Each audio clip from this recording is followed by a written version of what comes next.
Okay, so continuing with the Glory by Honor series, we have Glory by Honor 4 from Lake Grove, New York, September 17th, 2005, 1 week right after the Unbreakable pay-per-view.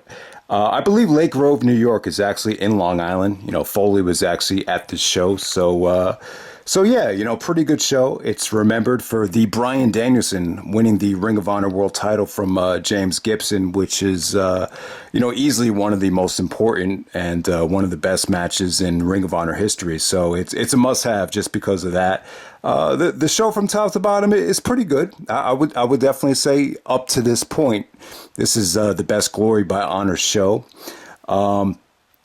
But yeah, man, let's get right down to it. The first match of the night. All right, so this was kind of a weird show in terms of what they did with the Low Ki and Jay Lethal stuff. So they had Low Ki and Jay Lethal actually have a fight without honor to open up the show, which Low Ki actually goes over. And then after the Homicide match, it basically leads into another Low Ki and Jay Lethal match. And it's tough to rate both matches. I thought both matches were really good, but it's just such a shame. Like, this could have been, you know, an amazing match. No one really talks about it, though. Like, it didn't really go, you know, because it's two matches, it's really hard to pick which one was the better one. But, you know, bottom line is, it was pretty crazy, though. You know, Low Ki definitely, you know, I would say the best way to describe what Low Ki did to Jay Lethal was abused. He basically abused him with the knife edge chops, just being extremely stiff with him. I think it was at Punk the Final Chapter where he actually did the double stomp on his sternum off of the bleachers in the crowd. So you have that whole thing going on, which is, you know, basically,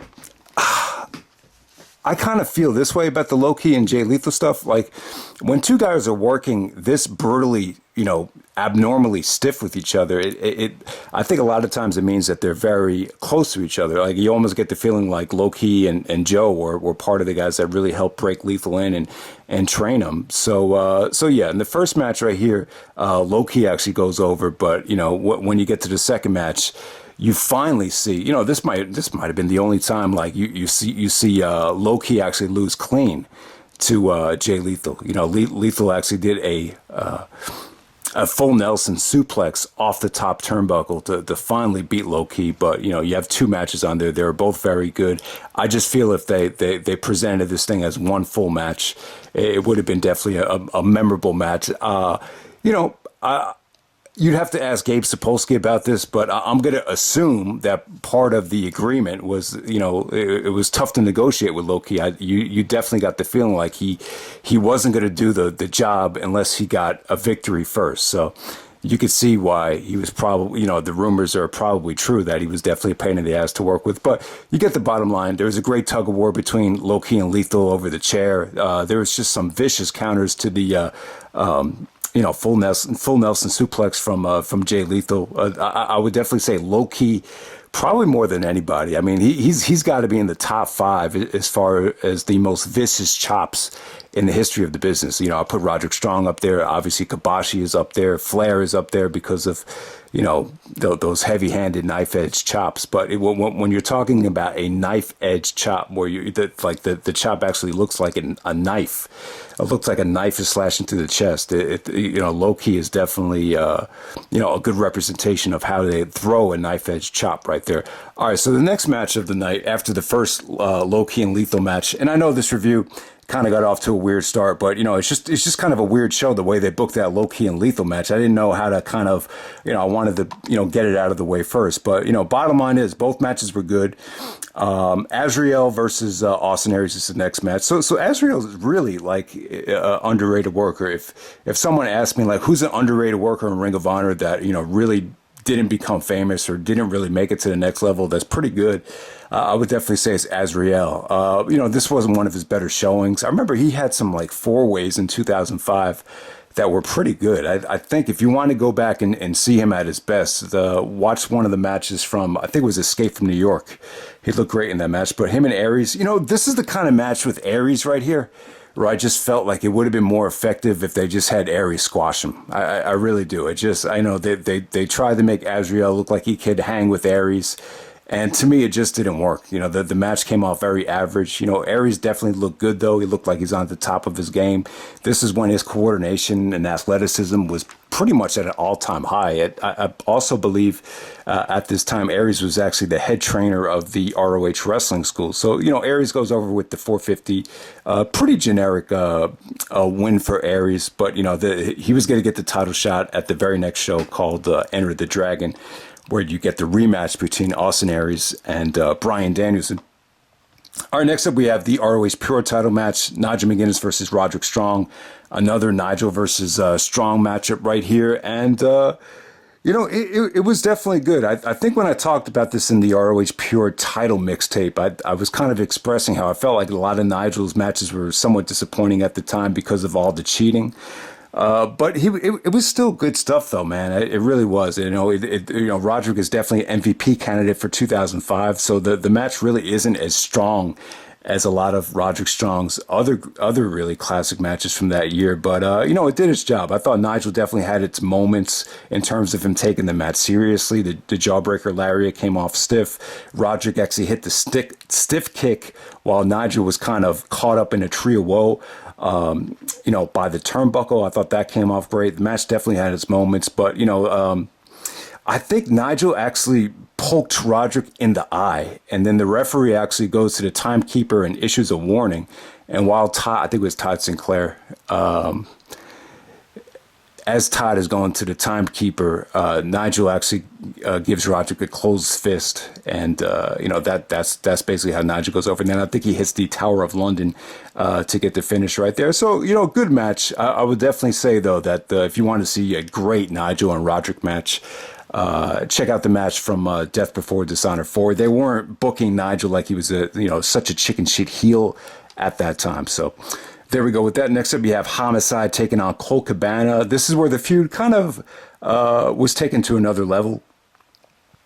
So most of you guys probably know this, but at Dragon Gate Invasion, the last show in August, I believe it was in Buffalo, New York, Colt Cabana was doing his Good Times, Great Memories thing, and he did he called Homicide, he called him my nizzle, for shizzle, my nizzle.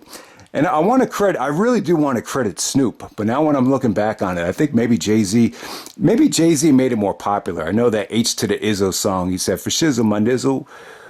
But I swear to God, I think I want to credit Snoop for really being the one to come up with that phrase. I think he did it in The Last Meal, and then that was in 2000, and then Jay-Z did the H to the Izzo from The Blueprint, that was 2001. So I'm going to say Snoop is the one that really made famous that for shizzle, my nizzle, or my nizzle. And so when he said the Homicide mistook it as him saying the N-word. So basically the Cabana Homicide feud was over the N-word. It really didn't get too crazy, going into this match. Homicide and Cabana looked great here. Both guys look crisp. Cabana looked a lot better back then. Like, it's like night and day compared to, what he looked like in that AEW tournament for the, for the number one contender for Full Gear. I didn't think he looked good in that tournament, but here he looked great. He looked lean. He looked quick. Both him and Homicide had great chemistry. Homicide got pissed off, got a steel chair, threw it at Cabana. Then you had a whole schmoz of pit bulls going at it with Colt Cabana. So that led into the very next Low-Key and Jay Lethal match. Okay, so from there we have Davey Andrews taking on Eric Matlock. So this is a ROH Wrestling School type of thing where they get Davey Andrews some experience. Don't have much to say about it, but both guys look pretty good. It's not like both guys were severely lacking in wrestling skill, but those matches really aren't worth talking about. It's just a way for the student to get experience.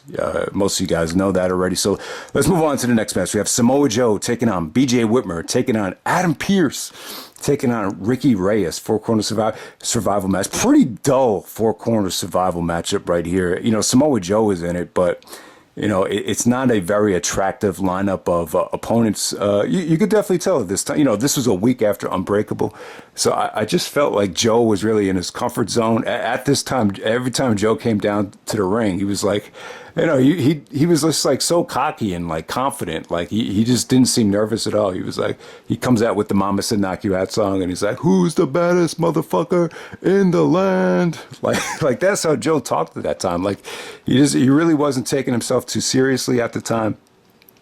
He actually went over Whitmer in the match. The stuff between Joe and Whitmer at the end was good stuff here. Adam Pearce was trash talking to the crowd like crazy. It was almost Bubba Ray Dudley-like the way he was kind of jawing with some of the fans. But yeah, man, this is Adam Pearce's first match in Ring of Honor. But yeah, man, 15 years later, Adam Pearce is now... I know Paul Heyman talked about that thing, how the GMs and general managers don't really work in wrestling anymore. So they're having Adam Pearce be more of a WWE official. And it's working out quite good. You know, Pearce looks pretty good. You know, he looks like he really slimmed down, and he's a smart guy, a former booker. So, yeah, I mean, I'm very happy that he has a big role in the WWE right now. And you know, hopefully maybe Adam Pearce and Gabe Sapolsky can... you know, become more involved with the creative as time goes on. Maybe they are. I just don't know. I don't check out the WrestleZone forums like I used to back in the day. But yeah, man, I think Adam Pearce can definitely, you know, be a major player in terms of the WWE storylines. But we'll see what happens there. And then next up, the ROH World Title match. The main reason to buy the show, we have James Gibson, a.k.a. Jamie Noble. So we have James Gibson as the ROH World Champion, taking on Bryan Danielson, and Bryan Danielson's return to Ring of Honor. So this is Danielson's first match in ROH since Nowhere to Run, which was in the middle of May of 2005. So after he lost to Austin Aries, he basically said, if I can't, you know, if I'm not the Ring of Honor World Champion, then it's pointless for me to even be here. So I quit. So he basically quits. That's when Danielson had the beard and the shaved head. So he actually spent the whole summer, you know, in Europe, maybe even went to New Japan. But Danielson came back with a new look.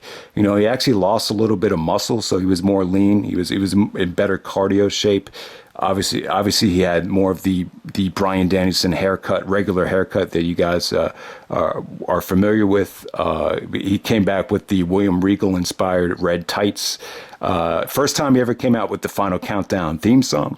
So that was really cool. So Danielson, you know, looking back on this Danielson victory, it was kind of one of those things where, you know, CM Punk is with WWE, Samoa Joe's become more involved with TNA. We need to go out there and, you know, really make a deal and get Danielson to stay. You know, one of the reasons why Punk didn't credit Danielson for really, you know, putting Ring of Honor on the map was that Danielson wasn't really consistently there. Like you see him main event shows in 2003 and 2004, but like he wasn't there for like every single show. He was more committed to whether it be New Japan or obviously in that summer he was in Europe. So yeah, him becoming the ROH World Champion, it was kind of like, all right, like Danielson's going to be wrestling in the main event of every show. Like, this is pretty awesome.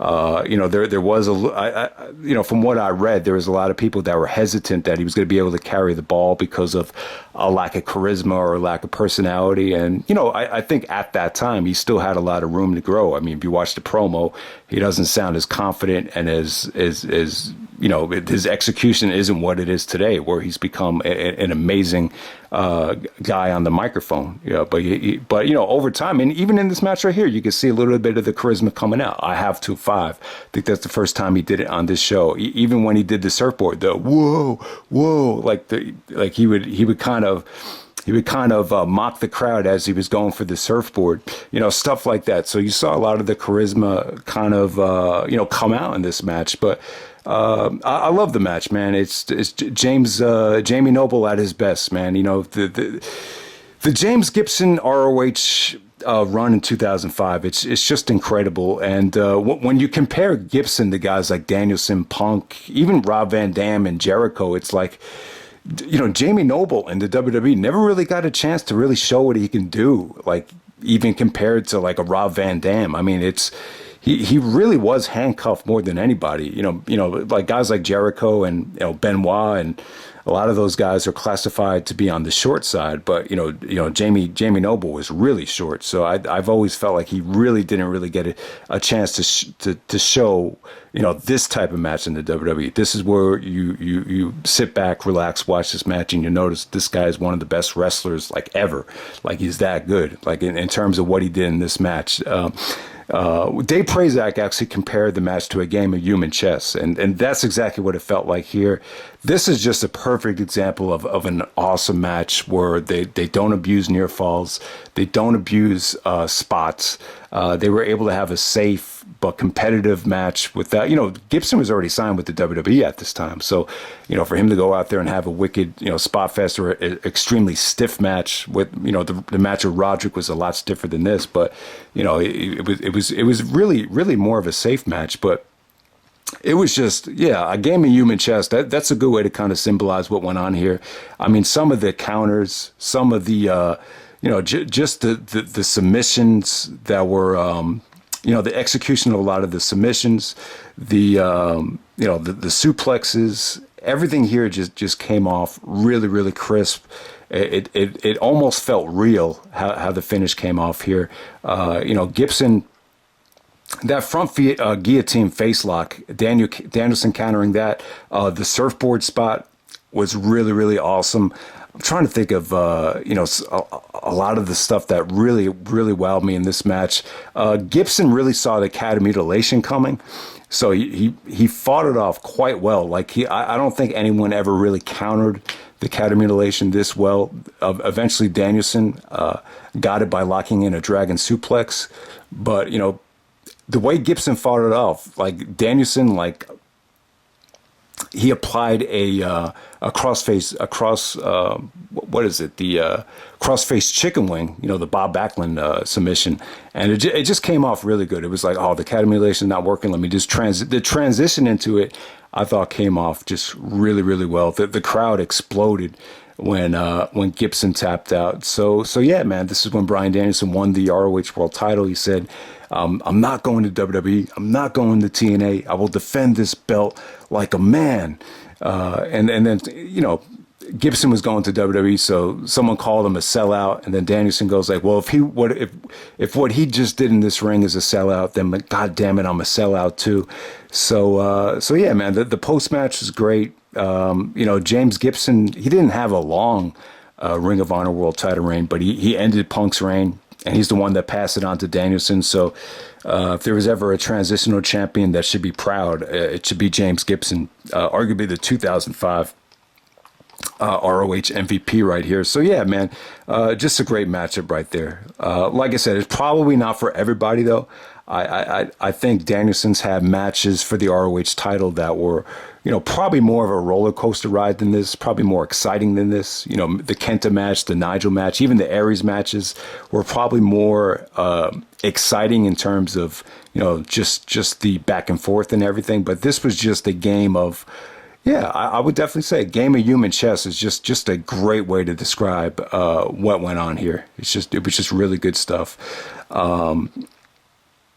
And I just want to make this point about James Gibson. I just love it how, his run in Ring of Honor, he was really, I really didn't know how good of a wrestler Jamie Noble was. When he got fired with Spike Dudley when they were making those roster cuts in 2004, like I didn't feel bad for him. I didn't say, oh, we're going to miss a great wrestler. Like I didn't really know like he was, capable of matches like this. But just what he gave. The story of Gibson and Punk had even reminded everybody that that one of the reasons he didn't want to leave Ring of Honor was he was just so happy that all of Jamie Noble's hard work was paying off for him throughout this whole year, and that's just a tremendous story. But let's just get right down to the main event. The Danielson match was actually not the main event. So the main event is actually AJ Styles with Mick Foley taking on Jimmy Rave with Prince Nana.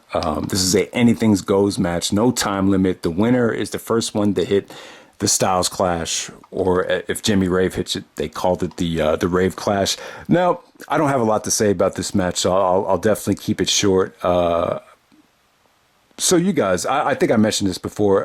AJ Styles and Jimmy Rave, they've known each other for a while. I think even before AJ went to TNA, like even maybe a little bit after WCW closed down, like his main promotion was NWA Wildside, and I believe that's where Jimmy Rave and him met, and they actually trained together. So AJ and Jimmy, this is probably not AJ and Jimmy's best match, but it's the blow off match.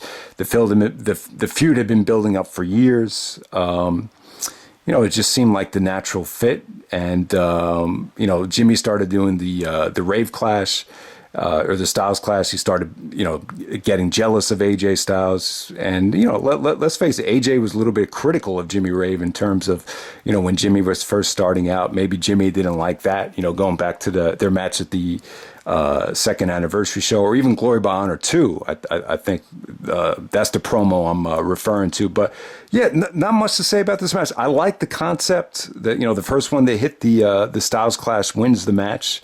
It seemed cool. I just think it was overbooked, though. I think there was too much interference from the embassy. I thought Foley being involved kind of took away from the match.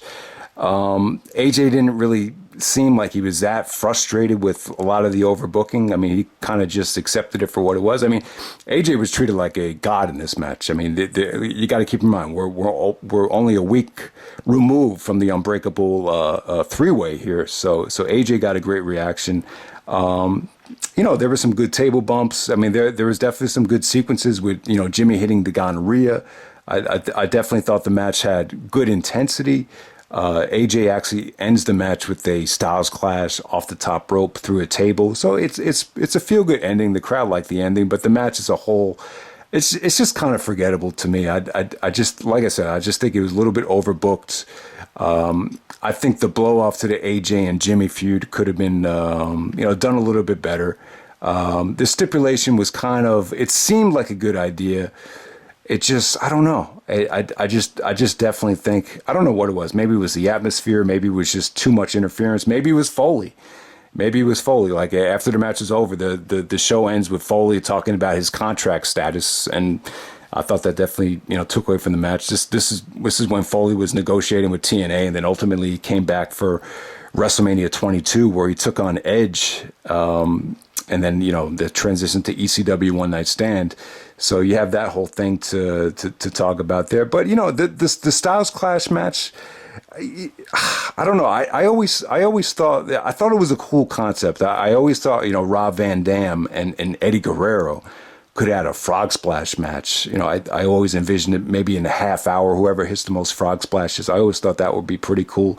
But, hitting one Styles Clash through the table, I don't know. Yeah, it was okay.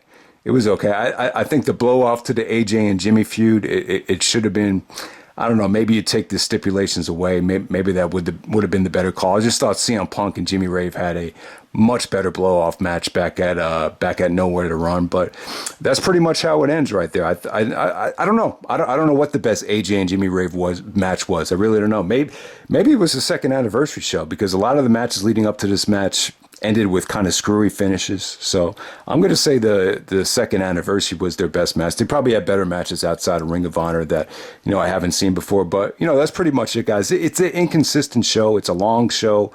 But I would just definitely check this out for the James Gibson and Bryan Danielson match. And I feel like if Low Ki and Jay Lethal was just one main match instead of cutting it up into two matches, I think it would have been, an awesome fight without honor that people remember. But sadly, no one really talks about it because of, the way they structured this whole show. But that's pretty much it, guys. That's Glory by Honor 4. It was kind of a hard show to review because of the sporadic match listing. But that's it. And I'll see you later. All right.